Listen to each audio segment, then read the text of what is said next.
Treatment of osteoarthritis. దీంట్లో మనకు early స్టేజెస్లో అంటే స్టేజ్ 1 మైల్డ్ ఆస్టియోఆర్థరైటిస్, దీంట్లో మనం మెడిసిన్స్ అంటే వాపు నొప్పి తగ్గడానికి మెడిసిన్స్ వాడచ్చు. అయిన తర్వాత అరుగుదల అంటే ఈ రోజుల్లో మనకు కాండ్రో రిపరేటివ్, కాండ్రో ప్రొటెక్టివ్, అంటే ఈ కార్టిలేజ్ అనేది దాన్ని ప్రొటెక్ట్ చేయడానికి, కార్టిలేజ్ అరిగింది దాన్ని కొంచెం రిపేర్ చేయడానికి ఇవన్నీ మెడిసిన్స్ ఉన్నాయి మనకు. అయితే ఇవన్నీ వాడుకోవచ్చు. నొప్పి తగ్గడానికి, వాపు తగ్గడానికి అది మెడిసిన్స్. అయిన తర్వాత కార్టిలేజ్ అరిగింది రిపేర్ కావడానికి ఇది.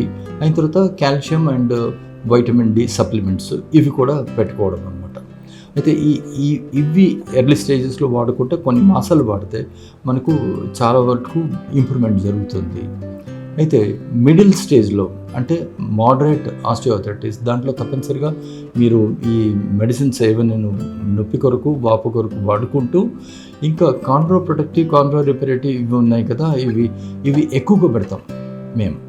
అంటే there 3 to 4 variety of tablets పెడతాం అనమాట. దాంతోపాటు జెల్ వాడడము, అయిన తర్వాత సపోర్ట్ కానీ వాడడము, ఎక్సర్సైజెస్ చేసుకుంటూ ఈ కాల్షియం, వైటమిన్ డి ఇవన్నీ ఎక్కువగా ఉంటాయి. ఇవన్నీ ఈ టాబ్లెట్స్ ఇప్పుడు మనకు ఒక 8 to 10 టాబ్లెట్స్ ఇవన్నీ రోజుకు వాడాల్సి వస్తుంది అనమాట.